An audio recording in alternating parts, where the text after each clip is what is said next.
बाकायदा केसेस आए हैं, रिकॉर्डेड केसेस हैं, ऑफिशियल केसेस हैं जो लोगों ने जला दिया अपने आप को, लिटरली जला दिया, सुसाइड करा है जस्ट बिकॉज उनका बिल इतना है कि उनकी अफोर्डेबिलिटी से वो बाहर है। तो इस धरने की अच्छी चीज़ मुझे लगी, इसमें औरतों की हरासमेंट नहीं हुई। पिछले धरनों के दौरान कोई गालम गलोच नहीं, कोई वीआईपी कल्चर नहीं था। लीडर्स भी आवाम के साथ गर्मी में ही सो रहे थे। ज़माने से ही हमारे पास कर्जे चढ़े हुए हैं as a country, we in debt since forever, और ये इंटरेस्ट पेमेंट्स आज भी हमें हिट कर रही हैं और पीकेआर डिप्रेशन और भी ज़्यादा हिट करना शुरू करती हैं। तो the more we think about it, ये चीज़ें और ख़तरनाक ही होंगी। अभी तो हाफिज नईम की मदद से एक, जिसे कहते हैं ना, वोल्केनो इरप्ट होने से बचा हुआ है। खुदा ना खास्ता गवर्नमेंट अगर ये नहीं कर पाती तो ये एक एक्सप्लोजन होगा जब लोग अफोर्ड ही नहीं कर पाएंगे घरों में रहना, बिल देना, ज़रा सी चीज़ें अफोर्ड करना। वो फिर क्या करेंगे, वो आप पे अटैक करेंगे, गवर्नमेंट पे अटैक करेंगे, और वो नहीं देखेंगे आगे कौन है। वो वही हाल होगा जो बांग्लादेश पे होगा।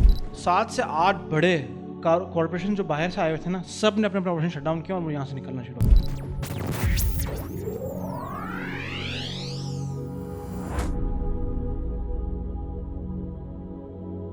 अस्सलाम वालेकुम, क्या हाल है? आज हमारे साथ काफ़ी अरसे के बाद पुराना चेहरा आया है। सुफियान, क्या हाल है? सब सही है? वालेकुम अस्सलाम, अल्हम्दुलिल्लाह। मैं असल में सिर्फ हिट एपिसोड करता हूँ, मैं जो एपिसोड करता हूँ वो हज़ारों व्यूज़ में जाता है, वरना फ़ायदा नहीं है। अल्लाह करे ये वाली भी हो। काफ़ी डाउन है व्यूज़ काफ़ी अरसे से। खैर, मैं अभी मुश्किल हो रही है, बहुत मुश्किल हो रही है। अब पूरा वक्त अब जो है ना, ट्विटर पे ही बैठना पड़ता है देखने के लिए क्या ट्रेंडिंग है। तो ट्रेंडिंग से अब एक हमारे मुल्क में तो हर वक्त ही कुछ ना कुछ हो रहा होता है। अभी जो एक अजीब सी चीज़ जो नज़र आई थी वो ये है कि पॉलिटिकल स्फीयर में हमारे एक नई फोर्स उभर के आई है, और बहुत ही अजीब व गरीब किस्म की फोर्स थी। ना वो किसी को गालियां दे रहे हैं, ना वो किसी से इस्तीफ़ा मांग रहे हैं, ना वो किसी की गद्दी छीनना चाह रहे हैं, ना बसें जल रही ना हैं, बसें जल रही हैं, ना ना लोग, पुलिस वालों को मार रहे हैं, ना फॉल्स तो कर क्या रहे प्रोपेगेंडा हैं? कर रहे हैं। बस एक इशू ढूंढा है उन्होंने, मुल्क का, पूरे कौम में जिस जो अफेक्ट हो रहा है उस इशू से, और उसने कहा भाई आप हुकूमत करते रहें, बस ये इश्यूज जो है ना ये आप सॉल्व कर दें। खैर, लोग समझ गए होंगे मैं जमात इस्लामी की बात कर रहा हूँ। जमात इस्लामी काफ़ी अरसे से एब्सेंट थी पॉलिटिकल स्फीयर के अंदर। 3 पार्टी ही आपस में लड़ते मरते रहते थे। तो धरना जो है इनका फॉलो कर रहे हो? मैंने फॉलो किया। अब तो खैर धरना कंप्लीशन की तरफ आ चुका है अब तो, बट हाँ, फॉलो मैंने किया काफ़ी हद तक, और करना बनता भी था, क्योंकि मुझे तो कोई आवाज़ उठ नज़र नहीं आ रही थी, कोई उठते हुए देखते हुए, कोई मेहनत कर नहीं रहा था उसके पीछे। तो मैंने भी बोला भाई मेरी पॉलिटिकल एफिलिएशन एक तरफ, सब ज़रूरी है समझना। और वैसे मसला तो हो रहा था ना कि एक तरफ सैलरी आ रही है और वही कट के बिजली के बिल में जा रही है, और इस पर कोई सियासी पार्टी ऐसी नहीं थी, कोई कौम का नुमाइंदा ऐसा नहीं था जो पार्लियामेंट बैठ के इस पर बात कर सके। आप पंजाब में वापडा का ले लें, और आपका सिंध में आई थिंक कराची का जो है के इलेक्ट्रिक आप ले लें, बाकायदा केसेस आए हैं, रिकॉर्डेड केसेस हैं, ऑफिशियल केसेस हैं जो लोगों ने जला दिया अपने आप को, लिटरली जला दिया अपने एक आप को। सुसाइड की भी वीडियो है, एक औरत की। सुसाइड करा है जस्ट बिकॉज उनका बिल इतना है कि उनकी अफोर्डेबिलिटी से वो बाहर है, और किसी आदमी की वो खुदारी पे चैलेंज होता है जब वो अपने घर में खाना ना ला पा रहा हो। यानी हमारे पास जैसे वैसे पिछले आप कुछ सालों में हालात देखें तो हालात कोई बहुत ज़्यादा फेवरेबल तो रही नहीं ओवरऑल। तो हर बंदे की जो भी डिस्पोजेबल इनकम थी वो घटती जा रही थी, और फिर जब इस तरह का एक बड़ा हिट पड़ गया तो ये देखने में आ रहा है कि फिर हमारे पास लोगों के सुसाइड्स हो रहे हैं। बर्दाश्त की हद थी, मतलब पहले आप पेट्रोल बढ़े समझ में आ जाता है, कर लेते हैं बर्दाश्त, स्कूल की फीसेस बढ़ती है समझ में आ जाता है, रेंट बढ़ता है समझ में आता है, लेकिन एकदम से शौक देना कि आपकी जो सैलरी आ रही है या आपका जितना किराया घर का उतना आपका बिल आ रहा है, तो ये तो आप इस महीने तो वैसे ही नेगेटिव में जाएंगे, फिर वो नेगेटिव बढ़ता इतने बड़े कर दे जाएंगे। लोग क्या करेंगे फिर? या तो चोरियां करेंगे या खुदकुशियां करेंगे या फिर जराव गिराव करेगा। तो शुक्र है जमात बीच में आके इन्होंने अवाम के गुस्से को एक तरफ लेते हुए ना उसको एक अच्छा इशू बनाया है कि लोग मार धार पे पानी का नहीं आए मसला, बिजली का मसला। और उनकी आवाज़ें पहुंचा सकें उधर तक। तो उनके मुतालबात मुझे इंटरेस्टिंग लगे इसमें।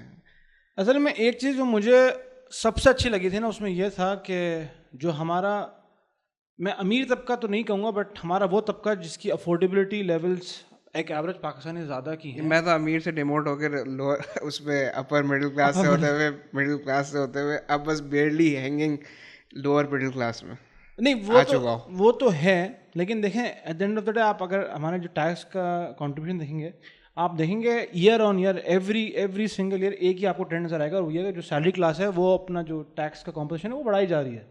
बट जो एक्चुअल है ना, जो जो जो बिजनेसेस हैं, जो बड़े कॉर्पोरेट्स हैं, जो टाइकून्स हैं, जिनकी शुगर मिले हैं, जिनके जागीरदार हो गए, जागीरदार हैं, जिनके पास ज़मीनों की रियल एस्टेट टाइकून्स हो हाँ, गए, इन लोगों के पास कभी ना इनको टैक्स का कोई टेंशन होती है। मतलब अगर एक जनरल स्फीयर में भी देखेंगे ना, अगर आप इन बड़े टाइकून्स का भी देखें ना, कभी भी कोई इंटरव्यू देखें या कोई इनकी आप कुछ भी नहीं क्लिप निकलेगी ना, you will never find a video जहाँ पे वो टैक्स के बारे में कुछ बात करेंगे, बिकॉज उनकी कंसर्न्स ही नहीं होते। मुझे तो ऐसा लगता है कि अमीर के लिए चीज़ें आसानी होती रहती हैं कि उसको कम पे करना पड़ता है, ना उसको टैक्स देना पड़ता है, उसको वैसे बेनिफिट्स मिल रही होती हैं। इसका मैं एक जगह पे बैठा हुआ, तो उन्होंने बड़ी अच्छी बात की। उन्होंने कहा जिस तरीके से हालात बढ़ रहे हैं ना, इस तरीके से जितने ऑफिसर्स बैठे हैं ना हमारे FBR के अंदर, इस तरह जितनी अथॉरिटीज़ के अंदर, इन सबके भी घर चलते सैलरीज के ऊपर ही है ना, इनकी भी नीड बढ़ जाती है।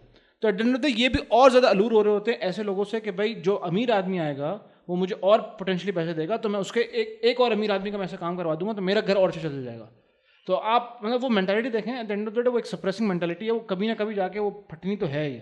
तो बस वो अभी जो एक हमें नज़र आया है, आई थिंक ये बहुत ईजी डिपिक्शन है ऑफ द फ्रस्ट्रेशन जो लोगों के पास है। आप जमात में जब लोग देखें अच्छा खासा टर्नआउट आया और हाँ, अच्छे खासे लोग, और day in day out manage करना। और इसमें अच्छा, इस धरने की अच्छी चीज़ मुझे लगी कि इसमें औरतों की हरासमेंट नहीं हुई पिछले धरनों के अंदर, जिस तरह हमें केसेस मिलते थे पहले। इसमें डिसिप्लिन रहा है, इसमें कोई गालम गलोच नहीं, कोई VIP कल्चर नहीं था, सब ऑडियंस में सही आ रहे थे, किसी को अलग से कोई एंट्रेंस नहीं मिल रही थी, ना कोई अलग से कंटेनर मिल रहे थे जिसमें आप आराम करें और आके तकरीर दें। लीडर्स भी आवाम के साथ गर्मी में ही सो रहे थे, बिल्कुल। और फारिग जो टाइम मिलता था उसमें कुरान का दर्स होता था। उसमें मतलब लोगों ने तो ये कहा कि हमने धरना अटेंड किया, हमारा ईमान बढ़ा है क्योंकि हमने कुरान के बारे में सीखा है, हमने इस्लामिक निज़ाम के बारे में सीखा है, हमने पॉलिटिकल हमारी अवेयरनेस बढ़ी कि हमारे हुकूक क्या होते हैं।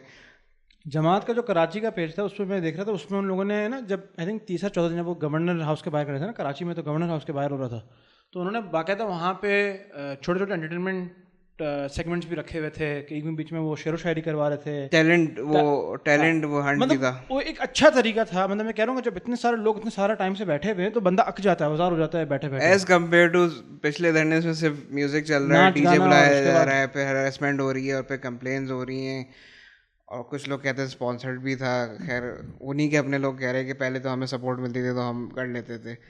लेकिन इनकी डिमांड्स मुझे ये अच्छी लगी कि एक तो इनकी पहली डिमांड थी कि बिजली के यूनिट प्राइस कम करें ये, और फिर जो टैक्स है वो आप बाकी जागीरदारों पे नहीं लगाते, आप बड़े बड़े सिर्फ सैलरी क्लास पे आप उसको ब्रैकेट दबा के उसको स्क्वीज किए जा रहे हैं। एक ही आदमी, अब मतलब मैंने लोगों को देखा जिनकी प्रमोशन हुई है, कह रहे हैं अब हमें कम पैसे मिलते हैं क्योंकि हमारा टैक्स ज़्यादा लग रहा है। बिल्कुल, तो प्रमोशन ना हुई होती तो बेहतर था। करेक्ट।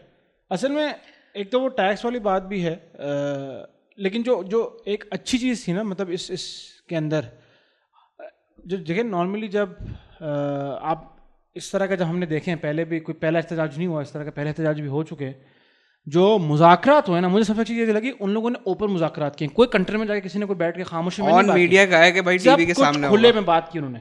और आज भी मतलब क्योंकि अब आप देखेंगे थोड़ा बहुत बैकलैश आना शुरू हो गया उसके ऊपर, जो कि मैं समझता हूँ थोड़ा सा शायद जायज़ हो, थोड़ा सा, क्योंकि वो लोग ये बयान कर रहे हैं कि जो बिजली का बिल है वो 2 महीने बाद बढ़ी, थोड़ा मौसम ठंडा हो जाएगा तो फिर बिजली के पैसे कम हो जाएंगे। और फिर नहीं, इस पे मैं आता हूँ, लेकिन हाँ, लेकिन इसकी लॉजिक जो थी, मैं वो लॉजिक पे कोई आने को बात नहीं कर रहा। मैं कह रहा हूँ थोड़े से लोग सही हैं ना, वो ये हैं कि वो उतने एजुकेटेड नहीं है, they accept the claim but they can not see through it. वो बस एक सरफेस लेवल का जो आर्ग्यूमेंट है, ये था कि डिमांड्स में ये था कि IPPs के कॉन्ट्रैक्ट्स खत्म किए जाएं और मेडिसिन और स्कूल की स्टेशनरी और इन चीज़ों पे टैक्स नहीं लगाया जाए जो एवरीडे आपके एसेंशियल होते हैं, उस पर नहीं होती। अब हुकूमत का क्या था, वो कह रहे थे कि हम IMF से हमने डील की हुई होती है, हमने उनसे पैसे लेने होते हैं, तो फिर अच्छा इसमें मुझे हाफिज़ नईम के हाजिर दिमागी का जो अंदाज़ा हुआ है कि वो हुकूमत जिस तरह आती थी ना घेरने, तो इनके पास सारे से पहले पता होता था क्या बोलेंगे ये। जब उन्होंने IPPs का कहा तो उन्होंने खोल के बताया इनका तो कॉन्ट्रैक्ट आपका एंड हो रहा है, ज़्यादातर आपके गवर्नमेंट IPPs हैं वो, और वो खुद बेनिफिट्स आपसे लेके आपको टैक्स नहीं दे रहे, उल्टा आप उन पे केस कर सकते हैं कि बंद करो, बजाय इसके कि वो आपको इंटरनेशनल कोर्ट पे लेके जाएं। प्रेशर के बाद पे चाइना ने जो पहले इंटरनेशनल कोल से वो पावर करता था वो लोकल कोल से कर रहा है, आपने रीनिगोशिएट कर सकते हैं ना अच्छे टर्म्स पे। तो अब जो है 6 IPPs बंद हुए हैं, 15 अगले आने वाले सालों में बंद हो जाएंगे।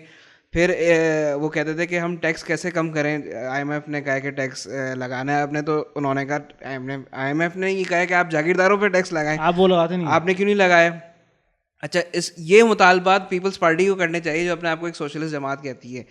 सबसे ज़्यादा जागीरदार उनकी ही जमात में, और उसके उनके पास जवाब नहीं है ना कि जागीरदारों पे क्यों नहीं टैक्स लगा रहे। IMF की अगर आप इतनी ही बात मानते हैं कि वो ऑफेंड हो जाएंगे तो आप उन पे टैक्स लगाएं। नहीं IMF कभी ये तो नहीं कहता आप करप्शन बढ़ा लें, आप करप्शन का इंडेक्स देख ले, हर साल करप्शन का इंडेक्स और ही बढ़ रहा होता है। तो जो आप पैसे कमा भी रहे हैं आपके IMF के बकौल, जितने आपने उन पे जो लेट्स से आपने रूल्स एंड रेगुलेशंस में आपने अमेंडमेंट्स की हैं, आपने जो टैक्सेस बढ़ाए हैं, at the end of the day आपने पैसे ज़्यादा कमाए हैं, उसके बाद अगर आपने उसको ज़्यादा करप्शन में उड़ा लिया तो at the end of the day फ़ायदा क्या हुआ? मतलब आपने IMF की बात सुन के लोगों को तो मतलब जो तकलीफ दी इनिशियली, अब उनका जब रिलीफ का टाइम है वो पैसे आपने लेके अपनी जेब में डाल लिए, तो करप्शन का तो कभी कोई सवाल जवाब तो खड़ा नहीं होता। फिर जब वो हुकूमत आई कि हम कुछ भी नहीं कर सकते, तो उन्होंने कहा भाई आप अपनी कम से कम गाड़ी तो डिग्रेड कर सकते हैं ना, आप 1300 सीसी गाड़ी भी क्यों नहीं आए थे हुकूमत के लोग, इतनी महंगी महंगी गाड़ी उसमें फ्यूल क्यों कर रहे हैं, उसमें पूरा बता दिया। इंटरनली आप अपना शरह सूद कम कर सकते हैं।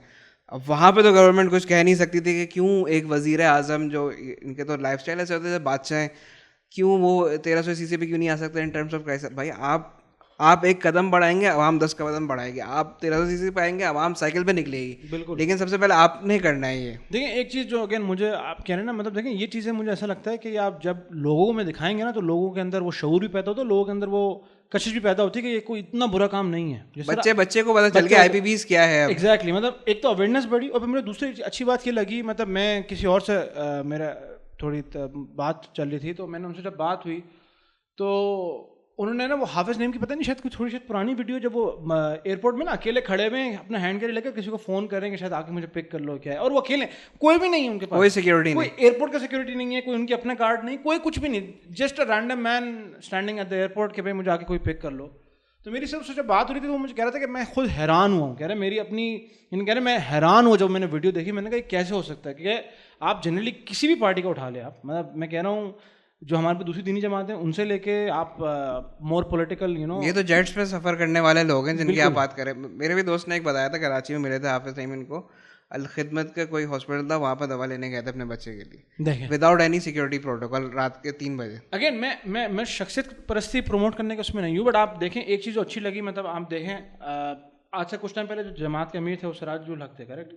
सिराजुल हक के इमामत में पहले हाफिज नहीं पढ़ रहे थे, और आप हाफिज नहीं की इमामत में वो पढ़ रहे हैं, क्योंकि कोई अना नहीं कुछ। फिर मैंने देखा उनका सपोजिटली उनका एक रूल है कि जो अमीर होता है वो फिर वहाँ पे उसमें इमामत करता है, और इस पे इंटर पार्टी इलेक्शन होते हैं जमात में, और कोई ये नहीं होता कि अगर सिराजुल हक साहब हार गए इलेक्शन तो एक दूसरे के जो है मुखालिफ हो जाएं और टीवी पे आके गालियाँ दें, एक्सेप्ट करते हैं आराम से, और वो वही होता नहीं, मेहनत से काम करते हैं। जो देख रहे हैं लोगों का एक, आप देखेंगे एक बहुत बड़ा ब्रिगेड आया हुआ है लोगों का जो इस चीज़ों को लेट्स से नॉट निगेट कर रहे हैं, but to a large extent refute कर रहे हैं, उसको मॉक कर रहे हैं। वो क्या है इसमें मुझे ये बात समझ में नहीं आई। अच्छा, ये इशू एक तो पहली बार हुआ है कि अवामी इशू है, हर तबके का इंसान इस पर पार्टिसिपेट कर रहा है, और पूरे मुल्क में जो है ना इस पर एक पॉजिटिव वो आ रहा है कि कोई हमारी वो कर रहा है, वकालत कर रहा है कि हमारा कुछ कर रहा है। अब मुझे समझ में आता है गवर्नमेंट इसको डाउन प्ले करे, इसको नेगेटिव प्रोपेगेंडा करे। मुझे एक चीज़ समझ में नहीं आई, वो ये है कि PTI के जितने भी बड़े सोशल मीडिया हैंडल्स थे, उन्होंने पहले दिन जब इनकी रैली निकलनी थी तब तो बहुत तारीफ़ की थी हाफिज नईम की, लेकिन जब इनकी रैली नहीं निकल पाई पूरा गुस्सा इन्होंने निकाला है कि ये मुनाफिक हैं, ये दीनी हैं, ये शरीयत लाएंगे, ये, और उन्होंने कैसे मुतालबात बनवाए कि जिस दिन उन्होंने एग्री किया उसी दिन रेट कोई 2 रुपये बढ़ गया, कोई इनका रास्ता ब्लॉक नहीं कर रहा। हालांकि ये भूल गए कि पहले D चौक पे जाना था। इन्होंने स्मार्टनेस दिखाई कि जहाँ जहाँ इनको ब्लॉक किया उन्होंने वहीं धरना शुरू कर दिया, वजह इसके कि पुलिस से क्लैश करें। इनको पता था एक दफ़ा पुलिस से क्लैश करेंगे तो डंडे ही पड़ने, ठीक है, और वो फिर हंगामा होना है, और करेक्ट, फिर आपका जो मकसद था वो उधर ही लूज हो जाना था। तो उन्होंने पुलिस को अवॉइड किया कबड्डी की तरह कि बस पुलिस के आगे नहीं आना है, पुलिस के साइड पे हो जाना है। और फिर ना, अच्छा, इसमें मुझे इस धरने की चीज़ लगी, इसमें ये नहीं कि मुझे सीट दो, मुझे प्राइम मिनिस्टर बनना है, इस प्राइम मिनिस्टर को हटाओ। PTI से मुझे ये रिस्पॉन्स बिल्कुल अच्छा नहीं लगा, शायद इसलिए क्योंकि वो पहली बार है किसी धरने में इमरान खान का नाम नहीं लिया जा रहा था, या उनको ऐसा थ्रेट फील हो रहा था कि अगर जमात इस्लामी इश्यूज पे बात करेगी तो फिर हम क्या करेंगे, और फिर कोई और उस पोटेंशियल सीट पे कौन आना। और अगर ये लोग बगैर हुकूमत या अपोजिशन के होते हुए मुतालबात बनवा सकते हैं तमीज़ से, तो हमने जो धरने की और हम हुकूमत में आए और हम ऑपोजिशन में, तो हमारा होने का फायदा लोग हमें क्यों नहीं वोट देंगे। मतलब बहुत अजीब लगा कि भाई वो जो बिजली का बिल का मसला है वो नून लीग वाले का भी हो, पीपल्स पार्टी वाले का, भाई पीटीआई वाले का भी, लेकिन फिर फौज की बी टीम, और ये कौन सी फौज की बी टीम है जो मेयर ही नहीं बनने दिया, कौन सी फौज की बी टीम है जिसको एक सीट भी नहीं मिली है, जो सीट मिली वो भी उन्होंने हाथ में दे दिया। अच्छा, नहीं चाहिए। थ्रू आउट हिस्ट्री एक लीडर बता दें पाकिस्तान के जिसने अपनी सीट फॉरगो की हो, के बोला हो कि मैं नहीं जीता। बिल्कुल, किरदार आपका होता है ना, आपका किरदार होता है, उस पर आप अमल करते हैं, लोग आपको फॉलो करते हैं। और आई थिंक इसकी आप एक लार्ज टू लार्ज एक्सटेंट आप आई थिंक हाफिज नईम को भी आपको क्रेडिट देना चाहिए कि वो जिस तरीके से निकले, जिस जोश और वलवले के साथ निकले। देखिए, इस तरह के काम के अंदर बहुत नॉर्मल सी बात है कि एक आदमी एक कॉज के लिए निकले और हो सकता है वो दिन 2 दिन के बाद, आप देखें, आप हज का मैं एग्जांपल दे रहा हूँ, मैं जस्ट एन एनालॉजी, लेकिन जब लोग हज पे भी जाते हैं, आपको जो बहुत सारे लोग, एटलीस्ट जब मैं भी जा रहा था तो मुझे ये कहा गया था कि मतलब प्रिपेयर करो उसके लिए प्रॉपरली, और बहुत पहले से ना बिल्कुल अपने आप को हाइप ना कर दो, लेट द हाइप कम जब हज आता है, ताकि जब हज का टाइम है तब आप बिल्कुल डेड ना हो जाओ। आप रमजान में नहीं होता, एग्जॉस्ट हो जाते पहले 20 दिन में। हाँ, फिर इन्हें आपने शुरू के रोज अच्छे रखे, उसके बाद आप देखें लोग मस्जिद खाली, बस छोटी मोटी छोटी बात चले, फिर आखिरी के दिनों में वापस होता है। मतलब इंसान की फितरत है, इंसान इज मेड दैट वे, उसका जो एनर्जी लेवल्स हैं, उसकी जो रिदम है वो ऊपर नीचे होता है। और यहाँ पे हमने देखा कि मतलब एटलीस्ट जो मुझे लग रहा था कि मैं उनको डे 1 देख रहा हूँ, डे 2 देख रहा हूँ, डे 3 देख रहा हूँ, वो हर दिन आके उतने जोश से लोगों को उकसा रहे हैं कि भाई आप आओ लड़ो, बात करो, रोड पे आओ, भाई आपकी बात सुनी तब जाएगी। और सच्ची बात ये है, और अगर इस पर सवाल आता भी है कि भाई क्यों करने की जरूरत थी, तो और सुनने का आपके पास ऑप्शन बचा क्या है? और आप अगर नहीं, ऑप्शन था ना खुदकुशी, हाँ, जो की है लोगों ने, मतलब अल्लाह खुदा ना खास्ता, ये मतलब और भी ज़्यादा लोग करने से बेहतर है कि आप अभी जाके लड़ें। क्योंकि देखिए, इसमें 2 चीज़ें होती है ना, एक तो ये है कि आपके पास जो वसाइल हैं वो हैं ही नहीं, तो लोग लड़ रहे हों। यहाँ में हम कह रहे हैं कि चीज़ें हैं, लेकिन वो इतनी उसकी ऑप्टिमाइजेशन क्लोज टू 0% है कि आपको बर्डन उसका लेना पड़ रहा है। तो टुमारो, मतलब देखें, हम लोग ज़माने से हमारे पास कर्जे चढ़े हुए हैं as a country, we you know in debt since forever, और ये इंटरेस्ट पेमेंट्स आज भी हमें हिट कर रही हैं, और पीकेआर डिप्रेशन और भी ज़्यादा हिट करना शुरू करती हैं।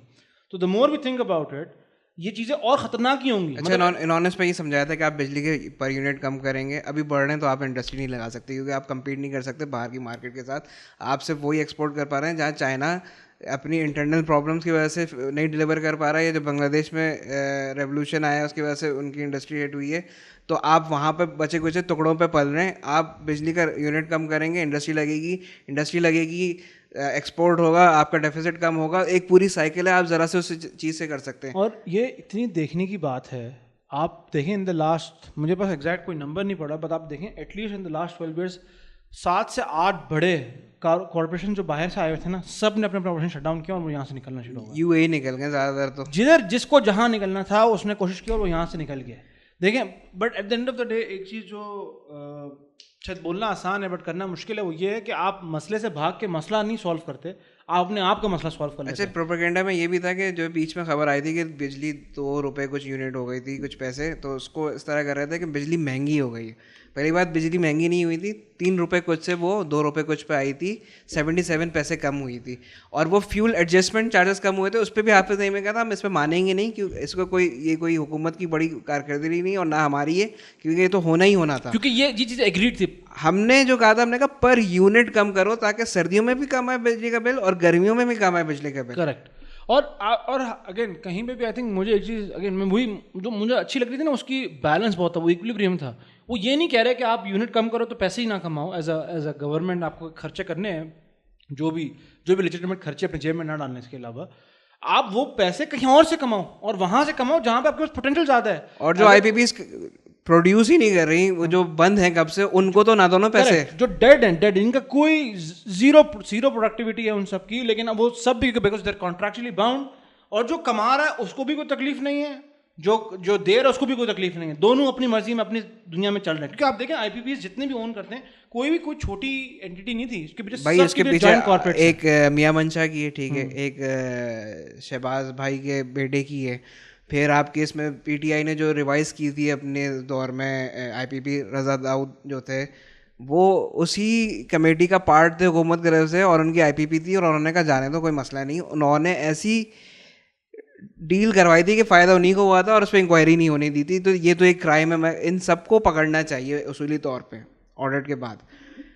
मुझे लगता है पीटीआई की तरफ से जो शोर आया आईपीपी से वो ये आया कि उनके भी कुछ लोग हैं जो पकड़े जाएंगे आईपीपी के मामले में, इसलिए शोर मुझे लगता है उस पर कोई आया। ना selective justice does not really provide any better. अच्छा, अब हुकूमत ने टर्म्स एंड कंडीशन मान ली है उनकी, और फिर 45 डे का अल्टीमेटम 45 डेज उन्होंने मांगे, 30 डेज मांगे हैं वर्किंग के लिए और 15 डेज मांगे हैं और एक्स्ट्रा इम्प्लीमेंटेशन के लिए। तो उसको अभी क्योंकि पॉइंट स्कोरिंग के लिए धरना नहीं था, तो उन्होंने कहा ठीक है हम जो है धरने को जलसे में कन्वर्ट कर देते हैं, आप अपना काम करते रहे, हम लोगों को एंगेज रखते हैं, लेकिन अगर आपने 45 डेज में नहीं माना तो और ज़ोर से आएंगे, मार्च करेंगे। मैं तो ये सुना है कि तिजारती लोगों से बात कर रहे हैं और स्ट्राइक्स होंगी पूरे नेशनल स्केल पे, बिजली के बिल नहीं दिए जाएंगे, फिर गवर्नमेंट कैसे चलेगी। और हाफिज़ सईद की बात पे वजन इसलिए होता है क्योंकि उन्होंने जो पिछला लास्ट जो मायदा किया था वो किया था, जो अपनी एग्रीमेंट्स मंगवाई थी वो था मलिक रियाज। मलिक रियाज एक ऐसी एंटिटी जिससे कोई फौजी भी जाके बात नहीं मनवा सकता, कि अगर आपकी बैरियर टाउन कराची में आपके पैसे फंसे हुए और आप किसी बड़े आर्मी ऑफिसर को जानते हैं तो वो भी आपको एडवाइस करेगा कि आप भूल जाओ इस पैसे को, क्योंकि कोई भी नहीं निकाल सकता मलिक रियाज से। उसके भी एक वो है कि मलिक रियाज ने हर डिपार्टमेंट में इतने पैसे, हर पॉलिटिकल पार्टी को इतने पैसे खिलाए हुए हैं कि उनके पास वो मुंह ही नहीं होता, दोस्त है उसका, हर मुंह ही नहीं होता कि वो बात कर सकें। अब हाफिज़ नईम की जो पार्टी थी जमात इस्लामी, उसने पैसे नहीं खाए हुए, उन्होंने लेकर आए टेबल पे और वो बातें बनवाई और लोगों को पैसे दिलवाए उनके। इससे मुझे एक सुन्नत भी याद आई, जिसमें याद नहीं रसूल सल्लम के पास एक बंदा आया था शिकायत लेके अबू जहल की कि इसने मेरे पैसे वापस नहीं किए, और रसूल सल्लम फ़ौरन उठ के गए थे अबू जहल के घर और दरवाजे को पीटा तो कहा था इसके पैसे फ़ौरन वापस करो। और उसके अंदर इतनी वहशत थी अबू जहल के अंदर कि उसने फ़ौरन पैसे निकाल के वापस दिए थे। तो ये भी एक सुन्नत है कि अगर आपके पास कोई आपका लेना देना नहीं, आपके पास कोई आए ना मदद के लिए और आप उसकी मदद कर सकें ताकतवर से, तो आपको कुछ सब सारे काम छोड़ के आपको जो है वो फरीज़ा अंजाम करना। और आई थिंक एक चीज़ जो मुझे अब लगता है कि जो एक टिपिंग पॉइंट जो है ना अब वो ये है कि देखिए आप एक चीज़ तो आपको माननी पड़ेगी, पाकिस्तान के अंदर भी गुर्बत काफ़ी ज़्यादा है, काफ़ी ज़्यादा अनएम्प्लॉयमेंट है। और कह रहे थे कि जो धरने में बहुत सारे लोग आए उनमें से हैं जो वन ऑफ द आर्ग्यूमेंट्स था वो ये सैलरीड पीपल हैं और मजदूर हैं, सैलरीड पीपल हैं, मजदूर हैं, but also at the same time काफ़ी सारे ऐसे लोग भी हैं जो कि अनएम्प्लॉयड है। क्योंकि वहाँ पे आई एम श्योर हर धरने में जिस तरह खाने पीने का इंतजाम होता है कोई बहुत ज़्यादा लाविश तो नहीं था जितना मैंने पढ़ा एटलीस्ट ट्विटर के ऊपर ही। वो ये था कि वो मुनासिब सा खाना इंतजाम था कि कोई वहाँ पे जाके, क्योंकि जाहिर सी बात है जब वो वहाँ पे रह रहे पूरा पूरा दिन तो कहीं पे वॉशरूम करने जाना होगा, कहीं पे खाना होगा, कहीं पे नमाज पढ़नी होगी, so on and so fourth.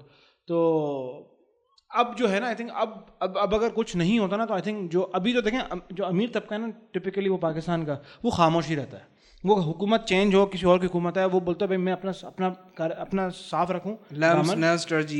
GIK वाली आवाम जिसको मैं बोलता हूँ, मैं नाम नहीं लेना पसंद करूँगा, मैं लेना पसंद करता हूँ क्योंकि लोगों को लगता है रेवोल्यूशन यहाँ से आएगा। भाई ये रेवोल्यूशन नहीं, ये सारे बेनिफिशियरी होते हैं, इनको तो जो निज़ाम चल रहा है वो तो चलता रहे। ये जो कराची यूनिवर्सिटी UET यहाँ से आता है फिर रेवोल्यूशन। अच्छा, और वो भी, और फिर मेरे ख्याल से जो हमारे जो माशरे में जो अमीर तबका है ना, अमीर तबके से मुराद के मतलब जो इन्फ्लुएंशियल फैमिलीज़ हैं, देखिए मसला उनके लिए भी है बट उनके माशाल्लाह अफोर्डेबिलिटी सर्कल्स इतने बड़े होते हैं कि उनको फ़र्क नहीं पड़ रहा होता। मतलब आज मैं बिजली का बिल 1 लाख रुपए दूँ और कल मैं 2 लाख रुपए दे रहा हूँ तो उनकी कोई ज़ात में कोई फ़र्क नहीं पड़ा होता। हाँ उनको भी फॉर श्योर हिट तो फील होगा बट उनकी ज़ात में कोई फ़र्क नहीं पड़ता उनको। तो point being here is I think अब अगर कुछ होगा ना, आई थिंक जो अब अगर कोई फ़र्क आने का रास्ता है वो ये है कि हमारे पास जो लोग हैं उसमें सिर्फ ये जो नीचे लेवल का यानी मिडिल क्लास और लोअर क्लास ना हो, अपर क्लास की भी इन्वॉल्वमेंट चाहिए होगी, वरना मेरे ख्याल से ये बात थोड़ी मैं तो कहता हूँ अगर आपकी सैलरी जो है एक आमदनी आपकी लाख से कम है और आप बिजली के बिल अफोर्ड नहीं कर सकते तो आपको तो लाजमी इस धरने में पार्टिसिपेट करना चाहिए। क्योंकि अगर अभी अपने हक के लिए नहीं खड़े होंगे तो आप कब खड़े होंगे। अभी तो हाफिज़ नईम की मदद से एक जिसे कहते हैं ना वोल्केनो इरप्ट होने से बचा हुआ है, उन्होंने एक डायरेक्शन दी हुई, उन्होंने कहा कि मैं संभाल लूँगा। खुदा ना खास्ता गवर्नमेंट अगर ये नहीं कर पाती और नहीं कर पाती कि कर सकती है, नहीं करने की कोशिश करती, तो ये एक एक्सप्लोजन होगा जब लोग अफोर्ड ही नहीं कर पाएंगे घरों में रहना, बिल देना, ज़रा सी चीज़ें अफोर्ड करना। वो फिर क्या करेंगे, वो आप पे अटैक करेंगे, गवर्नमेंट पे अटैक करेंगे और वो नहीं देखेंगे आगे कौन है। वो वही हाल होगा जो बांग्लादेश पे होगा। बांग्लादेश क्योंकि हमारा भाई मुल्क है, हमारे मुल्क से रह चुका है, एक इम्पॉर्टेंट टॉपिक था। मैं समझता हूँ कि हम उस पर भी थोड़ा सा एजुकेट करेंगे वहाँ कैसे ये लावा फटा। हालांकि मैंने सुना है कि वहाँ डेवलपमेंट इंडिया और पाकिस्तान से ज़्यादा बेहतर हुई थी। वहाँ का इंफ्रास्ट्रक्चर इतना था कि आप 20 मिनट में कहीं पे भी जा सकते हैं आराम से बगैर जलीलो ख्वार हुए। ढाका में तो नहीं हो सकता था, बाकी पता नहीं किसी और शहर में हो। ढाका के अंदर तो हमारे सुनने में आता डेवलपमेंट के जो भी चार्ट्स होते हैं ना कि हाँ तरीके आप तमल, वो सारा वो फुलफिल कर रहा था। उसके बावजूद लोग निकले घरों से हसीना वाजिद को निकालने।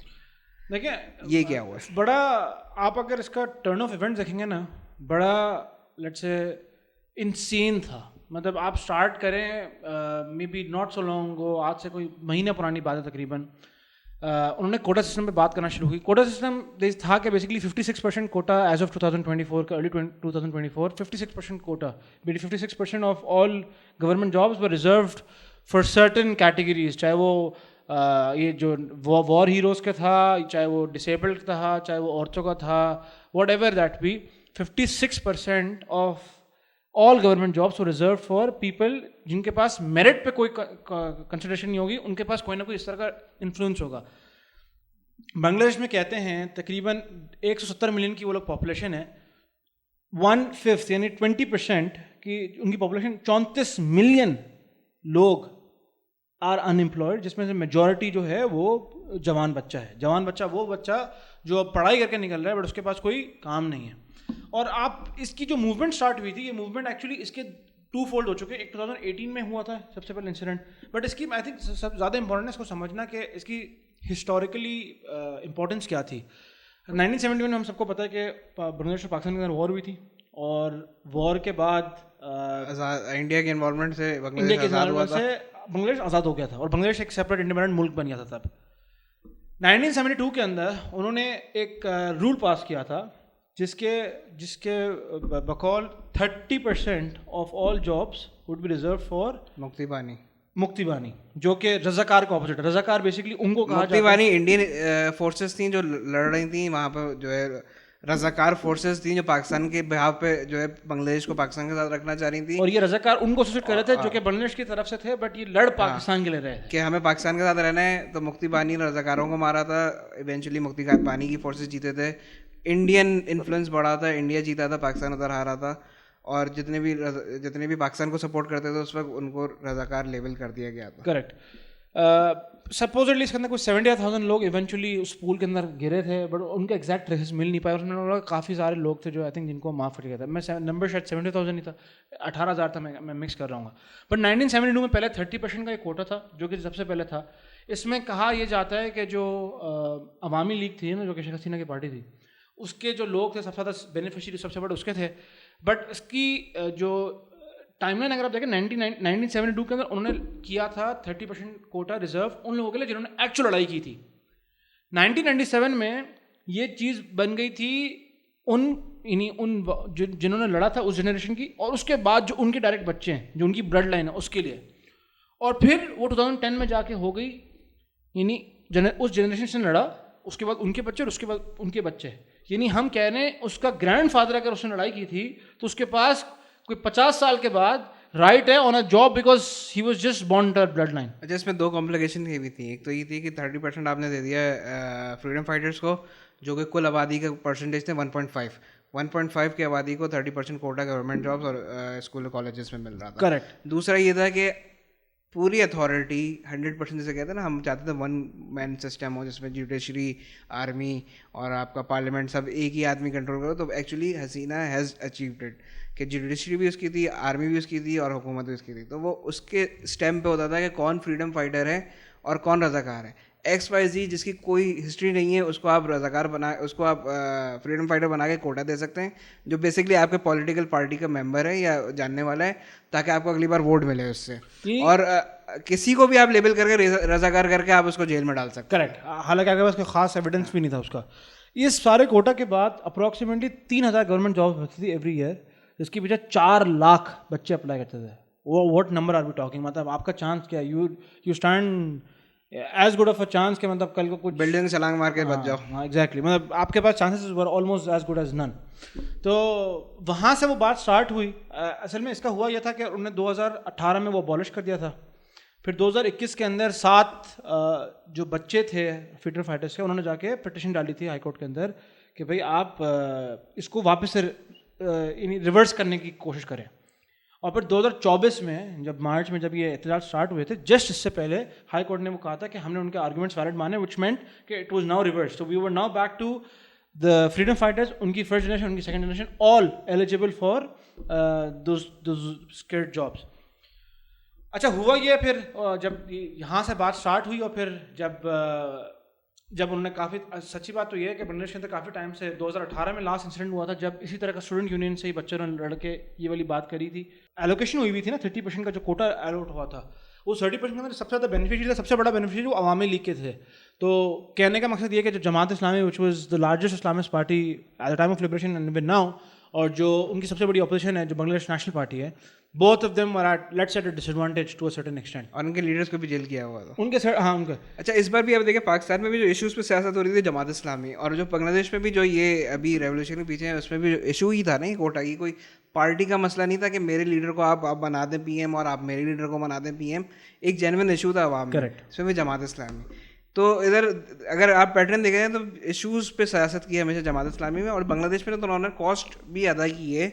जब पार्टीशन हो रहा था बांग्लादेश और पाकिस्तान का, तो उधर Jamaat Islami was in favour of Pakistan के, पाकिस्तान का ऐसा होना चाहिए, क्योंकि हम लोग कोई जियोग्राफी के उस पर नहीं बने, हम लोग एक आइडियोलॉजी में बने कि इस्लाम, वो मुसलमान है और मैं मुसलमान हूँ, चाहे वो कोई भी ज़बान बोलता हो या कुछ भी बोलता हो, वो हमारा भाई है, चाहे वो बंगाली है, पश्तून है, या बलोच है, या वो सिंधी है, या पंजाबी है, या वो इंडिया का है, वो हम सब भाई हैं क्योंकि हम मुसलमान हैं। इस फलसफे में उन्होंने पाकिस्तान का साथ दिया था, और अभी 10 साल दोनों केसेस के अंदर इनका सपोर्ट था।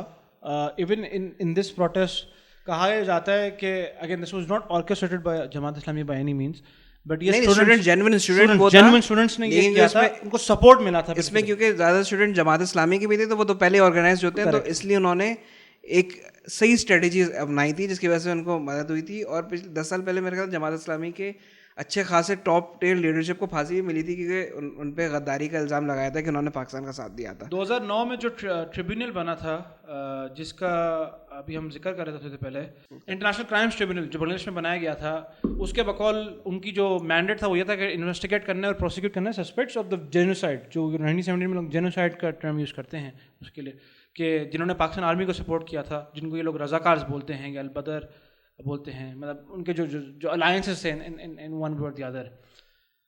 तो उसमें अगेन जो सबसे प्राइम सस्पेक्ट्स निकले थे, या जो उनके बकौल जो सबसे ज़्यादा उनको जो आइडेंटिफाइड क्रिमिनल्स उनके बुक्स में थे, उसमें सबसे ज़्यादा जमात की लीडरशिप थी। उसमें बहुत सारे जमात लीडर्स को एक्चुअली अभी भी आप देखा, मैंने अभी जो मैं ट्विटर पे देख रहा था कि अब जाके कुछ को 2010 से 15 साल से उनको जेल में रखा हुआ है सॉलिटरी कन्फाइनमेंट के अंदर। एक की वीडियो आई थी, उनको 13 साल सॉलिटरी कन्फाइनमेंट। जमात बैन भी हो गई थी, और फिर अभी 1 साल पहले वापस अनबैन हुई थी एज अ पॉलिटिकल पार्टी, और फिर दोबारा अभी प्रोटेस्ट हसीना ने प्रमोट करी। हाँ, और ये लोग 10 साल से कन्फाइंड है। मैंने देखा था इनके लीडर जब अपने हेड ऑफिस आया तो वहाँ पे बकायदा रो रहा था कि अल्लाह की मदद आ गई है। करेक्ट, कोई गालियाँ वालियाँ गलोच नहीं। इवन अभी जो इंडिया प्रोपेगेंडा कर रहा था कि हिंदूज क्योंकि माइनॉरिटी में लोग मार रहे हैं, मैंने कहा था कि जमात और उनके स्टूडेंट विंग है वो मंदिरों के आगे एज अ गार्ड खड़े हुए हैं कि हिंदुओं को कोई हार्म ना पहुंचाए। लेकिन मैंने इसके ऊपर थोड़ा ज़्यादा डिटेल में मैंने देखा, एटलीस्ट क्योंकि अगेन एट द बेस्ट हमारे पास एक Twitter he best resource I think for more main stream media. तो कुछ भी मेन स्ट्रीम मीडिया होता है, और अगर आप इंडिया का मीडिया खोलेंगे तो आपको लगेगा सारे टेम्पल जला दिए गए अब तक तो बांग्लादेश के अंदर, बट एक्चुअली वो ट्रू नहीं था। जो बांग्लादेश में जो उनकी हिंदू कम्युनिटी, उनके जो चेयरपर्सन थे, जो उनके हेड थे, उन्होंने आके मैंने इंटरव्यू दिया, मैंने अभी थोड़ी देर पहले ही पढ़ा था उसके बारे में। वो उन्होंने आगे खुद बाकायदा प्रेस में, नॉट प्रेस में, बट उन्होंने अपने आई थिंक जो भी उनका ऑफिस था उन्होंने वहाँ से किया था, उन्होंने बोला था एक टेम्पल टोटल उन्होंने एक टेम्पल आइडेंटिफाई किया जिसके अंदर जो वैंडलाइज हुआ है और जो कि होगा, और वो भी अवामी लीग के लोगों ने करवाया था ताकि इंसाइट कर सके वायलेंस। करेक्ट। जो रूमर्स में निकला था कि उन लोगों ने जाके घरों में जाके लोगों को मारा है, पीटा है, कहीं पे भी कोई न्यूज़ नहीं थी। उन्होंने एक और उसमें अपने टेंपल की बात की, उन्होंने बोला कि आप मीडिया में देख रहे हो कि ये टेंपल जला दिया गया। उन्होंने पिक्चर्स दिखाई हैं। एक्चुअली एआई से पिक्चर बनाना कोई बहुत मुश्किल काम तो है नहीं, आपको एक पिक्चर मिल जाती है। कुछ तो ड्रामों की तस्वीरें निकाली हुई थी, प्लेस हो रहे थे, वो डाल दिया कि देखो औरत पे जुल्म हो रहा है। तो उन्होंने बोला कि हमारे पास इस तरह केस नहीं हुआ। इनफैक्ट बहुत ज़्यादा मैंने काफ़ी सारे उसके बाद कुछ बांग्लादेशी से मेरा इंटरेक्शन भी हुआ। एक्चुअली जो हम ये कह रहे थे लॉ एंड ऑर्डर की जो हम बात कर रहे थे, जो ये डिस्टर्ब हुआ था, आज तक भी अभी जब नई गवर्नमेंट फॉर्म हुई है ना, उसके बीच में जो ट्रांजिशन पीरियड था उसके अंदर कह रहे थे कि जो लोकल गूंज थे उन लोगों ने, बहुत सारे लोगों ने, जब ये प्रोटेस्ट चल रहा था ना, उन्होंने उसकी आड़ में पुलिस को जाके बाकायदा वहाँ पे रॉबिंग इवेंट्स हुए हैं, पूरे यानी ऑर्केस्ट्रेटेड इवेंट्स हुए हैं, जब उन्होंने जाके सारा वहाँ से असला उठाया और फिर वो उन्होंने यूज़ कर रहे थे। तो जो ये बीच में जो पीरियड ऑफ अनसर्टेनिटी थी ना, जो पीरियड ऑफ वो लोकल गूंस थे जिनमें बहुत सिग्निफिकेंट इन्वॉल्वमेंट थी छात्र अवामी लीग का जो स्टूडेंट विंग था, जो छात्र लीग के लोग थे। और आपने देखा होगा जब ओपन शूट थे ना फायर करने, जब उन्होंने पुलिस को बोल दिया था कि आप फायर करो, तो एक दो एंट्रीज थी आर्मी की। कभी भी हमने एटलीस्ट जितना मैंने पढ़ा कहीं पे भी आर्मी के पास से वो नहीं आया कि उन्होंने डायरेक्ट शूट में है, यानी शूट एट ऑर्डर जो था, शूट एट साइड, बट आपको पुलिस करते हुए दिख रही थी। और एट द सेम टाइम ये छात्र लीग के लोग कर रहे थे, क्योंकि इनके पास भी गन्स आ गई थी और इनको पता था कि अगर ये लोग किसी न किसी तरीके से इसको कंटेन कर लेंगे इन वन वे और other, they will stay in power for a much longer period. क्योंकि एक अपराइजिंग अगर आप तोड़ दो तो फिर आप for the next few years you are safe. I think मेरे हिसाब से एक वेलकमिंग मूव था ये। 15 ईयर जो सप्रेशन था, जिसके अंदर बहुत सारे लोग की गलत तरीके से जान ली गई है, जिनको डिक्टेटरशिप कहेंगे हम, वन पार्टी रूल जो तो आपके लास्ट 2 इलेक्शन में सबसे बड़ी ऑपोजिशन ने बाइकआउट किया हुआ था, तो देयर वाज नो ऑपोजिशन। एक तो बैन थी और फिर उन्होंने बाइकआउट कर दिया था इवेंचुअली उसके बाद। अच्छा, इस पे अच्छी चीज़ ये कि स्टूडेंट्स ना सिर्फ ये नहीं हुआ कि हसीना जब चले गई तो उसके बाद ये हो गया कि ख़त्म कर दिया सब कुछ। उन्होंने पूरा बैठ के देखा कि इंटर्न गवर्नमेंट बनेगी किसकी। ठीक है, उन्होंने सबसे काबिल आदमी मुल्क का जो है डॉक्टर मोहम्मद यूनुस, जिनको नोबेल पीस प्राइज़ भी मिला हुआ है, उन्होंने सिंगल हैंडेडली आधे बांग्लादेश को तो गुर्बत से निकाला है उन्होंने, जो माइक्रो फाइनेंसिंग के उससे। फिर उन्होंने प्रेशर डाल के सुप्रीम कोर्ट को फारिग किया है, जो हसीना के अंडर चल जो अलायंस था। जर्नल जो थे जो भाग रहे थे उनको एयरपोर्ट से उठाया गया। फिर इस बार जो गवर्नमेंट फॉर्म हुई है उसमें स्टूडेंट्स भी पार्टिसिपेट कर, 2 स्टूडेंट्स हैं उसमें, तो पूरा मेक श्योर। और उनका अभी मुतालबा ये है कि जो शेख हसीना गई है उसको वापस लेकर आओ, हमें फेयर ट्रायल करने दो उसका, because and I think that is the right way to do it. Sheikh Hasina कह रही don't try to fool me निगेश। वहाँ से जो अभी भी ऑर्डर्स आ रहे हैं कि जो है लोगों को मारा जाए। एक्चुअली अभी भी ट्विटर पे आप वीडियोस देखेंगे, कुछ सपोजिटली अभी भी वो there are plans to create chaos within the country, जो कि मेरे ख्याल से I think I don't know कितना ही वो पॉसिबल होगा। क्योंकि एक चीज़ जो मुझे अच्छी लगी, स्टूडेंट्स का भी वो 1 पॉइंट एजेंडा था, उनके पास भी था हुकूमत नहीं चाहिए, जो ये डिक्टेटरशिप है इसको तोड़ो, जब और फिर फ्री एंड फेयर इलेक्शन कराओ, फिर जो जीते वो जीते, मतलब फिर ठीक है, अगर लोगों का सपोर्ट है एक तरफ तो है। तो आई थिंक ये एक वेलकम मूव था for the region, for the country.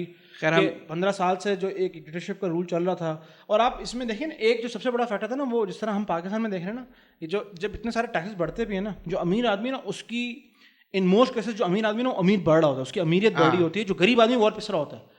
Bangladesh के अंदर भी पिछले 10 साल के अंदर वो ये कहते हैं कि हिस्टोरिक लेवल्स ऑफ इनइक्वालिटी आ गई है, डिस्पैरिटी आ गई है, और फिर इवेंचुअली लोगों का सप्रेशन निकलता है। और देखिए एट द एंड तो इंसान कोई भी किसी भी बाप को, चाहे वो अमीर घर का बाप हो चाहे वो छोटे घर का बाप हो, यानी बिल्कुल उसके इनकम लेवल्स हो, कोई भी बच्चा वो नहीं चाहता अपने घर में उसको खाना ना मिले या उसके घर में कोई खुशहाली ना हो। हर किसी की ख्वाहिश वही होती है, चाहे वो अमीर हो चाहे वो गरीब हो, बेसिक नीड्स। तो आप you can only suppress it to a certain extent. उसके बाद जाके फिर एंड में बस यही हम दुआ कर सकते हैं पाकिस्तान में ये ना हो, हुकूमत के ऊपर है कि वो ऐसा होने ना दे, क्योंकि और जो जेन्युइन लोगों के डिमांड्स हैं उनको सुने, कम से कम बिजली की बिल तो कम करो, सैलरी क्लास से टैक्स हटा के जागीरदारों पे डाल दें वही टैक्स, अपनी हुकूमत चलाओ अपने साथ। लेकिन ये जो चीज़ें जिन लोगों से जो आवाम है जो डायरेक्टली इम्पैक्ट हो रही है, जिनको हिट पड़ रहा है, आप वो तो हटाएं, ताकि लोगों के अंदर एक लेवल ऑफ, आप देखें मतलब अभी भी आप रोड पे निकलेंगे तो आपको लिटरली एक हॉर्न के ऊपर आपको लगता है 2 गाड़ियाँ मिल जाएंगी आपको कराची के अंदर, मार पिटाई भी हो जाती है। तो लोग बहुत फ्रस्ट्रेट हुए हैं अंदर से,